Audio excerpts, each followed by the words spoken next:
we'll bring on our next speaker, which is Ying Ki Kwong. Ying Ki, are you there? Are you ready? Yes, I am. All right. I'm gonna put up a presentation in just a second. Just realized this is the first time I give a presentation with a mask on. Yeah, it's hard. I can't I was trying 2 different masks just to make sure my glasses don't fog up.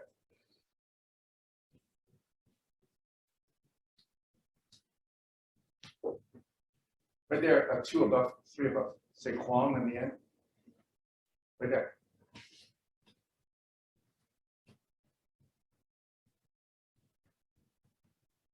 People always complain I don't follow using the standard template. And I work for the state of Oregon.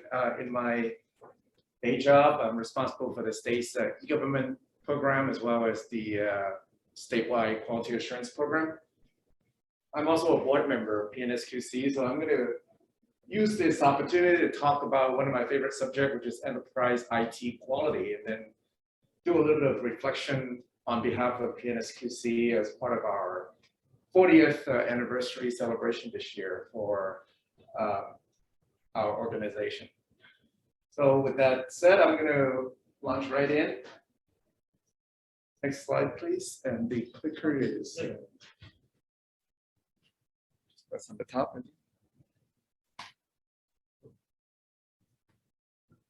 There we go.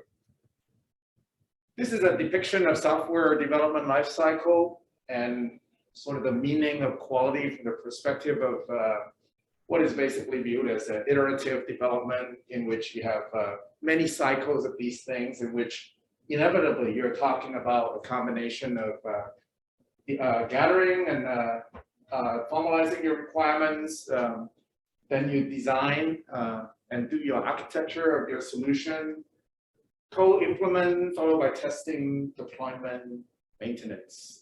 They may go by different names. You can see in that one in the middle, it used the word evolution because there's a sense in which the code base is evolving on the one hand, but also the underlying business process, as well as the total functionality of the system.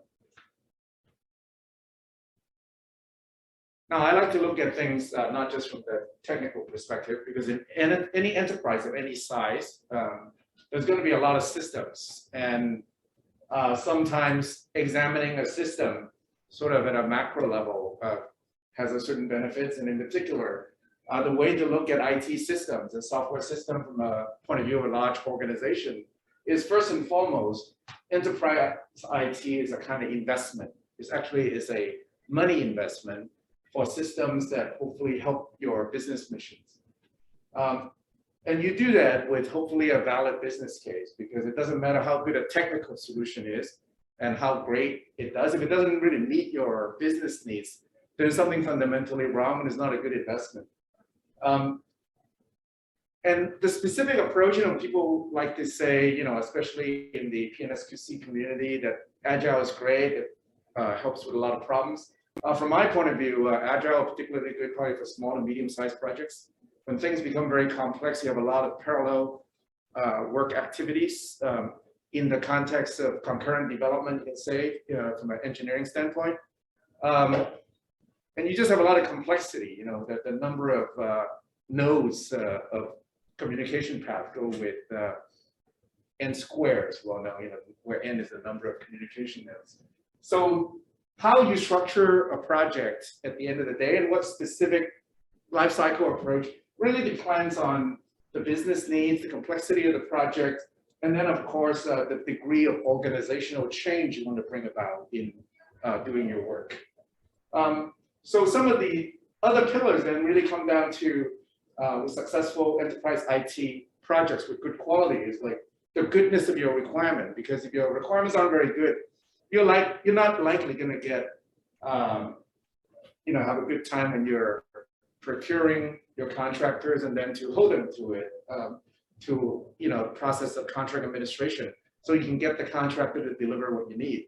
Now, large organizations, by and large, even though they may have IT staff and software development engineers and testers, a lot of the work are done by third-party development contractors, system integrators, and things like that. That's just normal part of major enterprises in all the important vertical industries. And these ranges from healthcare, government, of course, I work in government, but of course, the big one also include retail, finance and banking, insurance, those type of industries. Together, they spend a lot of money on IT. A lot of the systems are acquired. And having done good contracting, understanding your requirements and making sure that everything aligned with organizational needs in terms of a good business case, at some point you do have to test. And the important thing about testing is to do things in a way that verify and validate that business requirements have been met. And then the all-important transition into operations, because a well-done system has to be blotched in the process of operationalizing it into your business operations. And therefore, quality of a project well delivered is not necessarily equivalent at all with the quality of the work product. It may be fundamentally good work products, but if you don't deliver it into the organization and making sure people are properly trained up and then insert it into operation in a way that you can maximize the benefit of the system, then you have a problem. And even worse of a problem, of course, is somehow the requirements weren't captured correctly in the first place.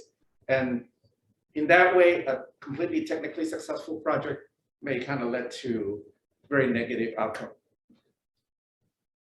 Here's kind of a depiction diagram I like about requirements and metrics. Those of you that have done project management, and you can kind of have contractor or IT staff give you reports about how the project is going.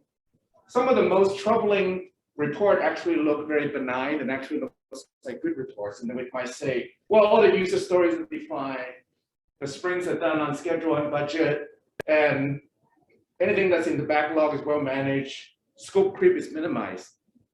In classic project management, this looks like a project well under control. The problem, of course, is, and that's the depiction in the cartoon, you got a guy that's mowing down everything in the garden, and he said, well, I'm definitely going to get rid of all the weeds. Now, yeah, he's getting rid of the weeds, but of course, it's the outcome what you want. And some bystander may be saying, well, I was supposed to use some chemical that's not so invasive. Oh, no, that's scope creep. There was never any chemical buying in the first place, so out of scope. So there is a fundamental tension between change management from the project manager's standpoint of controlling scope creep with organizational change management that take the perspective that you must bring about beneficial changes and only beneficial changes. So there's a fundamental difference between projects that, using Thomas Kuhn's language, normal projects where you're making incremental changes to the organization, possibly optimizing some specific business process, versus kind of paradigm shift.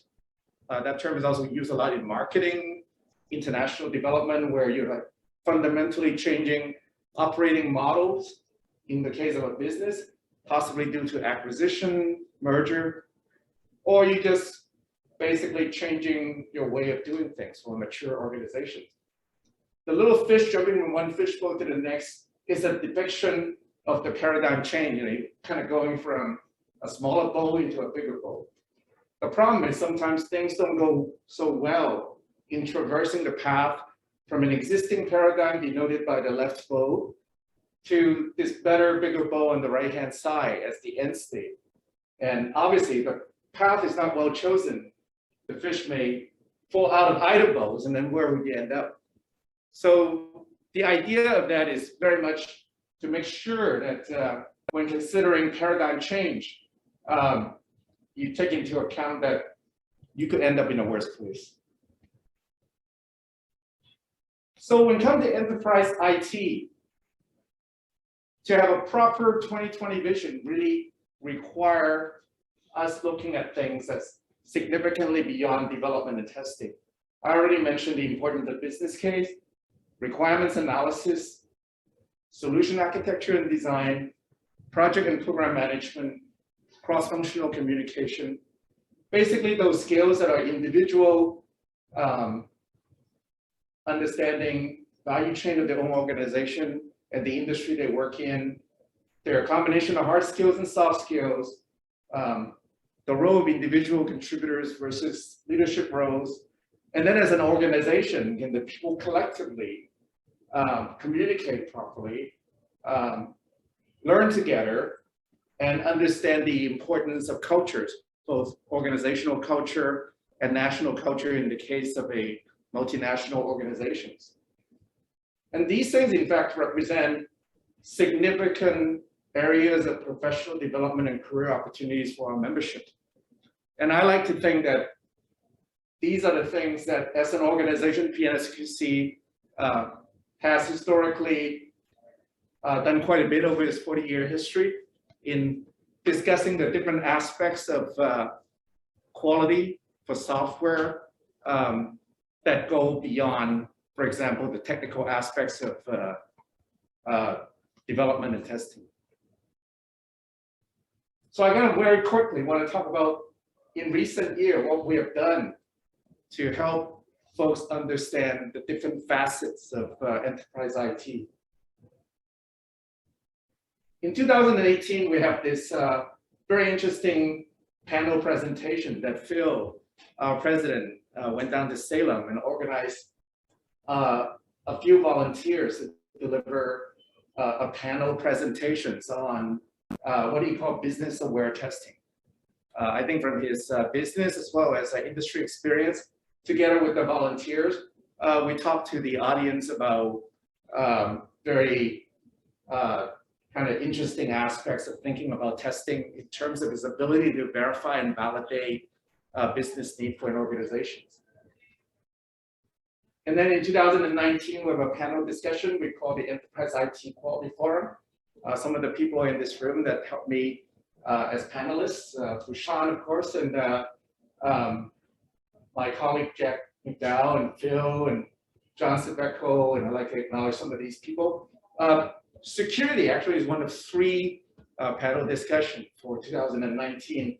Someday we can all return and get together to have physical conference again, like today we try to do in a hybrid event. 2020, we have a acceptance testing kind of workshop. And again, Phil led a team of volunteers. Moss came down, I remember, even brought donuts that was really appreciated by the attendees. This was at the State Fairground in Salem. And you can see here's a picture, quite well attended, over 70 people attended. We started doing webinar, which I think is a public service to the entire quality management community. Here, my colleague Jack and I gave a talk on transformative change and why it required an understanding of culture and of a quality of culture in order to bring about important major changes to organizations. Leveraging technology to bring about important organizational changes. And then this year, well, the October conference, 2021, we held a panel discussion with some interesting representatives. The person from NIC Oregon and Tyler talked about mobile a little bit with a discussion. The fellow from Veteran United, of course, he's the CISO and spoke about security related topics. Mr. Ravel from Nike, he talked about cloud. And Kevin Kelly, who's a principal at Deloitte, talked about different aspects of integration of solutions that deliver enterprise values. So I think just to summarize, I think enterprise IT, in terms of a mindset, has kind of evolved from thinking about individual system and network to kind of a thinking that's oriented toward business processes and functions, and increasingly try to look at the whole enterprise holistically. So I think as an organization, PNSQC would want to continue to encourage the community to contribute thinking, ideas, and opinions of enterprise IT, and will welcome proposals for papers, presentation, workshops, webinar, and so forth. And volunteers can also work with me and others in the program committee to bring about contents that are important to the topic of enterprise IT. And please submit your proposal to the management track in 2022. Thank you. Well, thanks, Ying Ki. Yeah, good. Your See. software is based on requirements. When I think of Amazon, their website is different from what it was 20 years ago. There's a lot of changes and iteration. It seems like you're much more static, that the requirements are agreed upon ahead of time, but there's less iteration, less cycle of feedback. Well, in major enterprises, and of course, Amazon went through its growth period, and it may have changed the industry. So, you know, when it comes to transformative change, there is a sense in which requirements need to be continuously refined. Okay. So that's another way of saying that a business case, when you state it, have a very short half-life, you know. Okay. So it all depends on the nature of the enterprise that you work for, the nature of the industry, as to how quickly the underlying business environment and the requirement may evolve. Of course, if you're in an industry that's rapidly changing, then your ability to have very stable requirements may be a wrong assumption. So, yes. Okay, does anybody have any more questions for Ying Ki? Ying Ki, it was a great presentation. Thank you very much.